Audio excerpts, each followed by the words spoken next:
Hey, Mercedes, how are you? Hey, good girl. How are you? I'm doing good, doing good. I need another moment with Mercedes. Can I take a few minutes Let's of your get time? it. I'm Let's, ready. all right, let's go. Let me just tell you, I don't know if I'm speaking for myself as well as others who have shared this with me, but right now in this new year, a lot of people are feeling overwhelmed. Mhm. And I can speak from my personal experience with everybody getting back to school schedules, full work schedule, taking care of a household. There's so many things on my plate that I don't like feeling overwhelmed. So, any advice that you can help me as far as how just to get back on track? Yes. And let me just say one of the things I often say, and you know this, Stephanie, is Mhm. I do my best to not give people advice. I just, Okay. I just offer you what I have, and you use it if it works for you.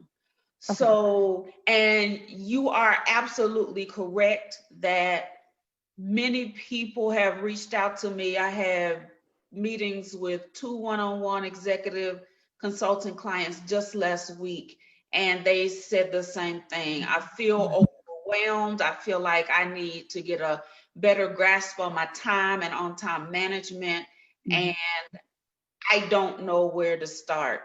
And one of the greatest things that we can do for ourselves, Stephanie, is to understand and recognize where we are before we get to the place of overwhelmment, and or Okay. what those types of feelings and emotions and thoughts can produce. So the Okay. very first question is for the person to ask themselves, or for you to ask yourself, is at what point in my day do I Mhm. feel the most out of sorts?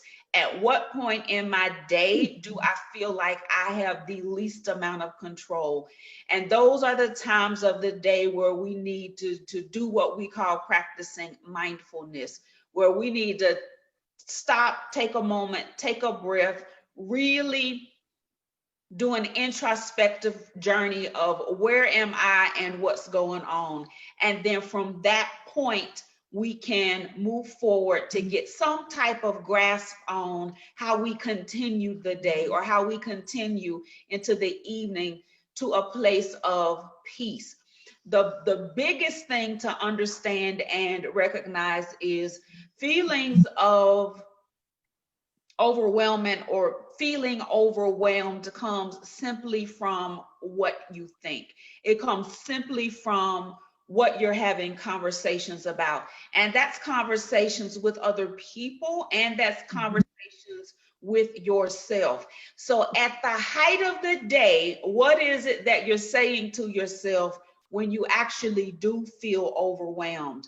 But here's what, it's just like with weight management. You don't wake up one day and that size 10 pair of pants just don't fit no more, right? Right. First, what happens is you buttoned it, and that button started jigging in your stomach, right? Then you got to the point where you had to like squeeze and suck in to get it like closed. Then you had to force yourself to get it like zipped up. And Right. then eventually it gets to the point where you can't even get it above your thighs. So the same way Mhm. that weight didn't pack on and you just all of a sudden woke up one day and they don't fit, it's the same with feeling overwhelmed. You Okay. get signs before you get to the pinnacle. You get little thoughts, little brushes, little emotional cues, even before you Mhm. get to the point. So the key thing is to, one, identify when it happens the most, but Mhm. two, what are the signs, what are the cues that you're feeling before you ever get to the place of overwhelm? Okay, I love that. So let me take that a step further and ask for things, exactly things that I can do. So I'm going to speak for myself. I feel that overwhelmment happening right after lunch. It's Okay. like I start off my morning game plan, I've got everything rolling. And then after lunch, I'm looking at the rest of the day and I'm starting to feel overwhelmed. So if that is my time of day that I've identified, what type of practical things would you suggest that I do then? So two things. So one is we have thought patterns, speech patterns, and behavior patterns. Okay. So there are times when you believe you're overwhelmed and it's just a habit, right? Okay. You've been feeling overwhelmed since January 3rd or 4th or whatever day you went back to work. And now you got an easy rest second half of the day. So even though you have an easy second half of the day, that emotion is already queued up because you see 1 o'clock on your timepiece or on your phone. Okay. That response is already ready to put those endorphins into your bloodstream, or that thing that makes you frazzled into your bloodstream, because that's what you've been doing for the last 12 or 13 days. So first and foremost, pause, really determine whether or not what you're feeling is attributed to right now, or if that was from 4 days ago. Because sometimes we just have the habit of feeling a certain way, right? It's like when that Luther Vandross song comes on from 1996, right? And it immediately triggers you to, or whoever, to that, oh, no good boyfriend who did you wrong and left you. And now every time you hear that song, that's the emotional response.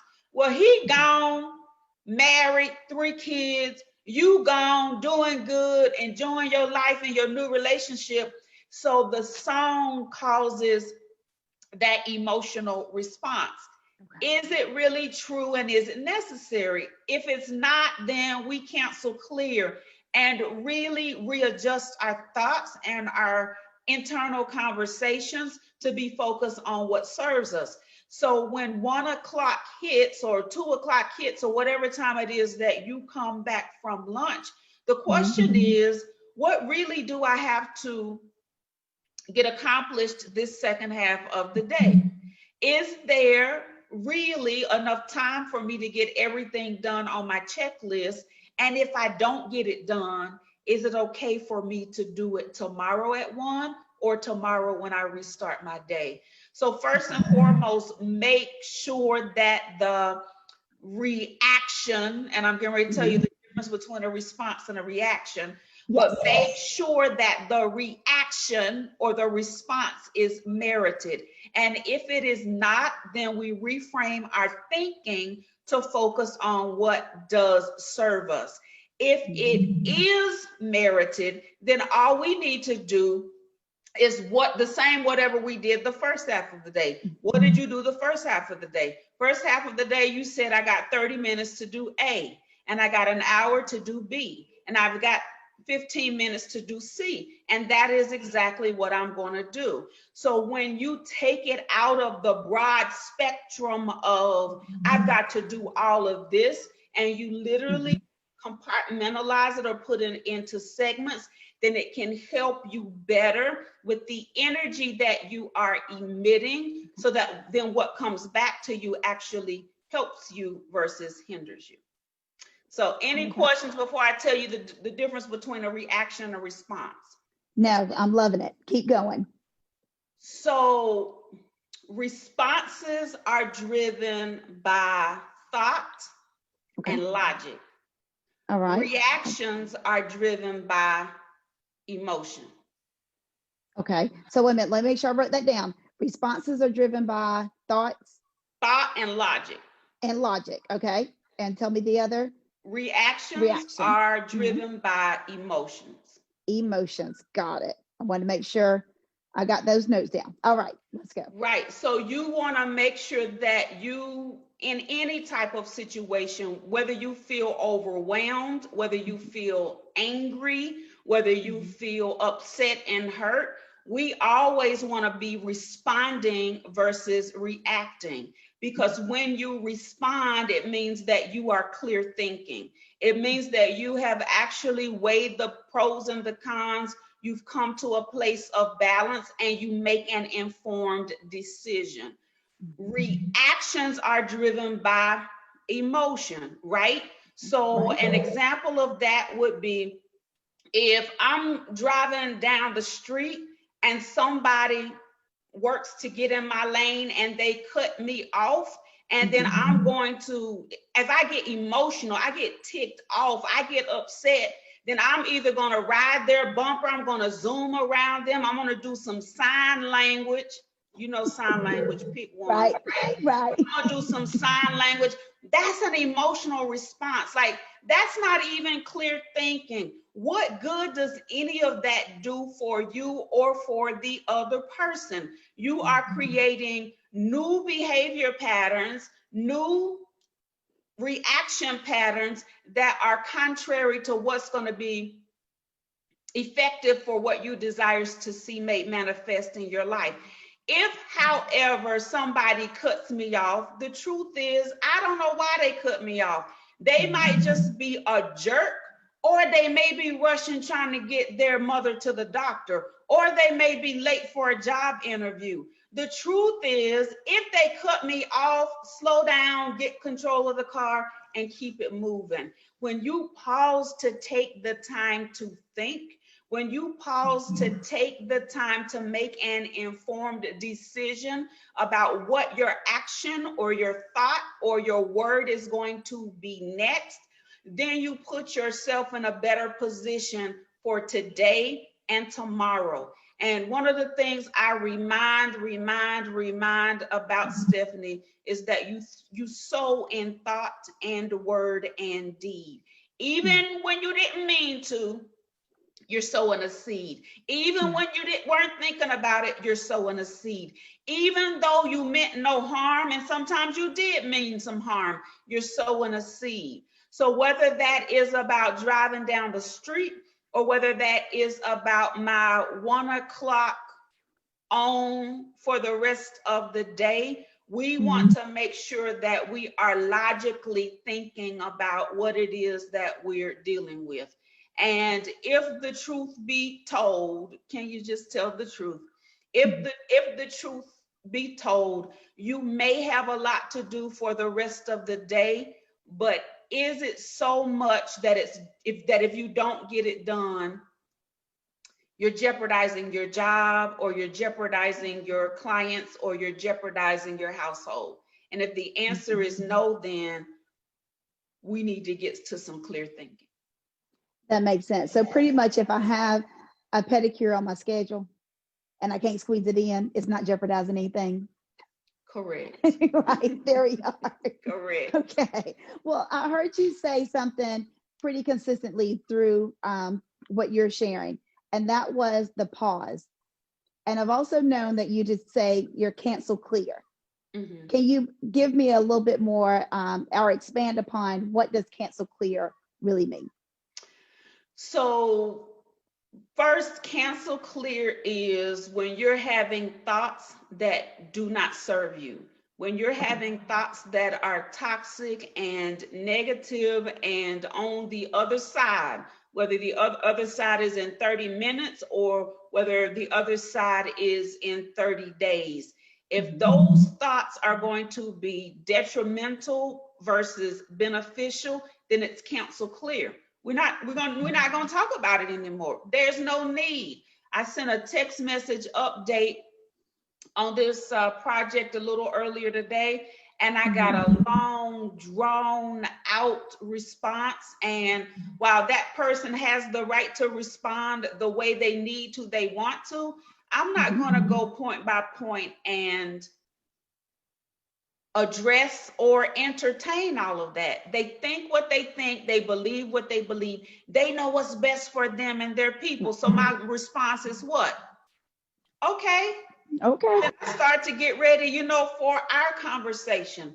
So cancel clear is about a thought from 20 years ago that came up and has the potential to ruin your entire day. Cancel clear. Cancel clear is about you were about to get onto a Zoom and somebody in your family sent a text that has the potential for the train to jump off the tracks for you mentally, emotionally. Cancel clear. So cancel clear is about a mental pivot, meaning I have complete control over what I think. I have complete control over what I entertain in my mind. And if the thoughts do not serve me, I'm not going to serve them, meaning I'm not going to give them the space that they require in order to cause my emotions to be fueled and fill up in my body. Now, I want to tell you this about the pause, right? Right. So I'll tell you this.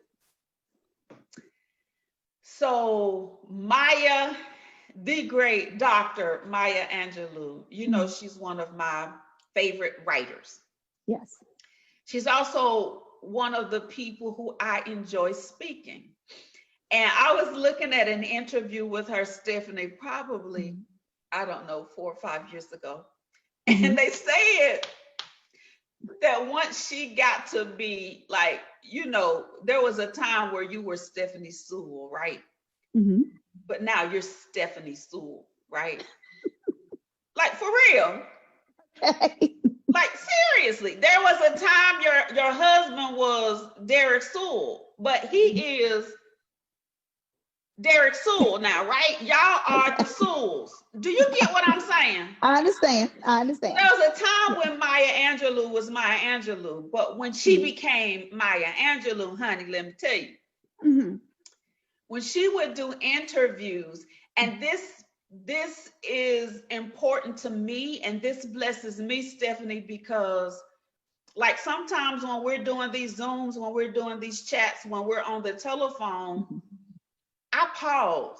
Like, I might pause for a minute, think. Even when I do my videos that I post on social media, sometimes you may see me, like, if I don't have like something that I prepared, you may see my mind cogitating, analyzing, doing some critical and analytical thinking mid-thought. Like just then, which I don't care what you think. Darn it, I have the right to think before I speak, even if I'm in mid-sentence. So Maya Angelou, when they would book her for interviews,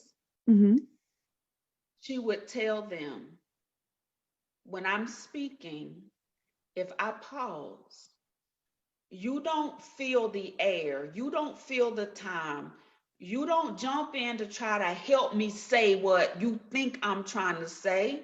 You just wait till I let you know that I'm finished saying what I have to say.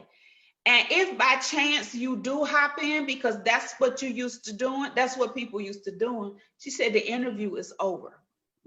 Right? Well, all right. Well, all right. I bet you're going to sit and wait, ain't you? So here's what. We live in a society where everything and everybody is going 100 miles an hour. We live in a society where we want to put our food in the microwave and it's done 5 minutes.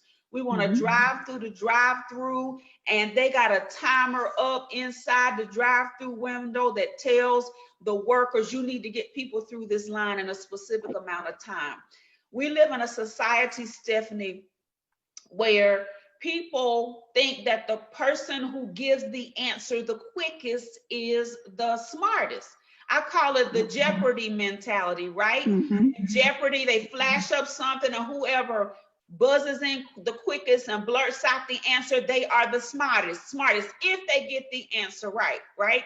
So we live in a time and space reality where we're supposed to be able to think on our feet, produce quickly, multitask, and all the things that cause us to what? Be overwhelmed. Pausing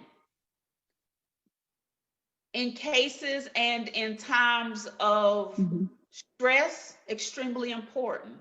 But the truth is, if we would take the time to pause in times of peace, the stress wouldn't build as much.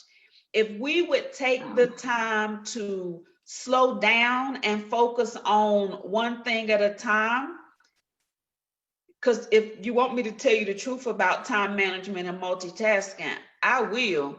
But the truth is, if we would stop trying to do so many things all at one time, we wouldn't feel so overwhelmed, and we wouldn't feel as much like we haven't accomplished all that we desire to accomplish.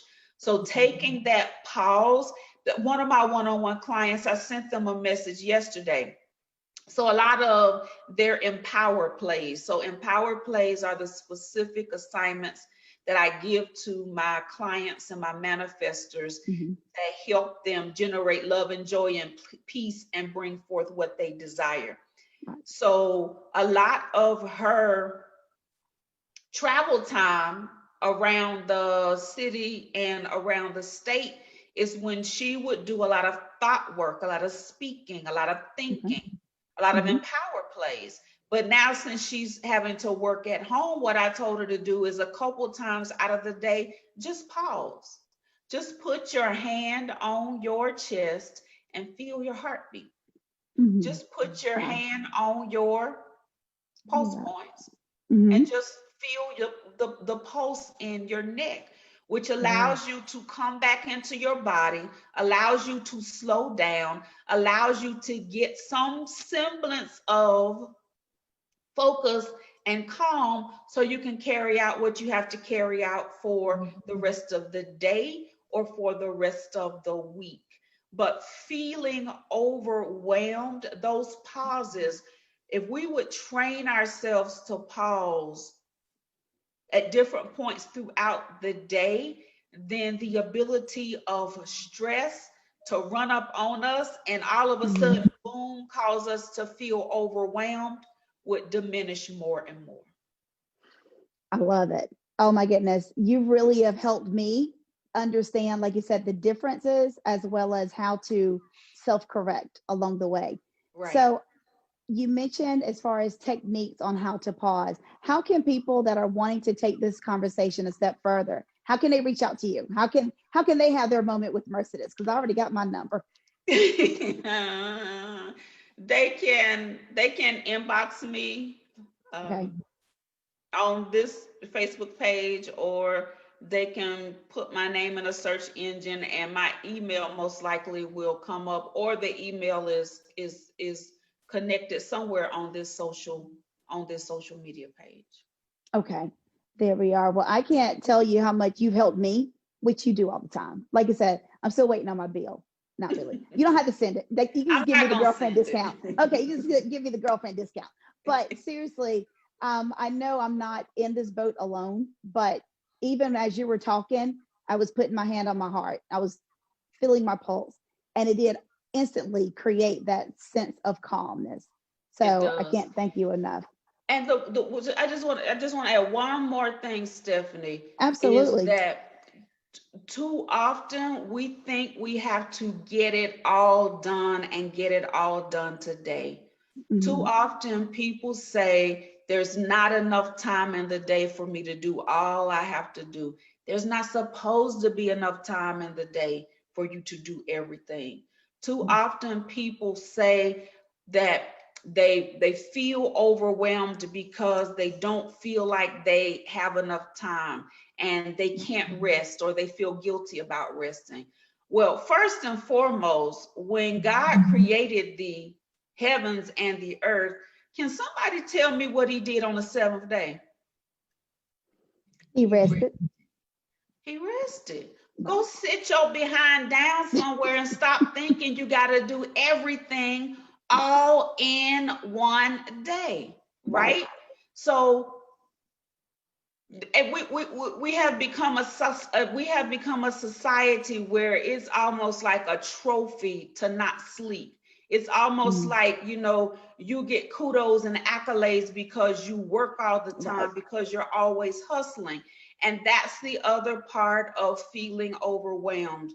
What I tell people to do is do the best that you can possibly do in the time frame that you are allotted, or you allot yourself to work, and then go home and do the same thing all over again. And if by chance you currently work from home, then do the best you can in the time frame that you're allotted, that you get paid for. And when the day is over, let the day be over and go to other parts of your house, enjoy yourself and enjoy your family and refresh, so that tomorrow you can get up and do it all over again. Because one of the key things about mindset management and manifesting is, when you feel overwhelmed and you continue to allow it or entertain it, you are sowing the seed to feel more of that. When you entertain those thoughts that make you feel less than, or the thoughts that make you feel like you can't do enough or you can't get it done, those are the seeds that you're sowing into your heart, your mind, and your spirit, that will cause the behavior to follow suit. So pause, think something different, speak something different, and invite the peace that's necessary back into your existence, so that you can release those feelings of being overwhelmed. I love it. And I think that is a beautiful way to put a bow on our conversation. And until next time, I always am thankful and grateful for everything that you share, and especially everything that you're doing. So thank you as always. Thank you. Blessings to you. See Well, y'all next week. all right, take care. Bye-bye.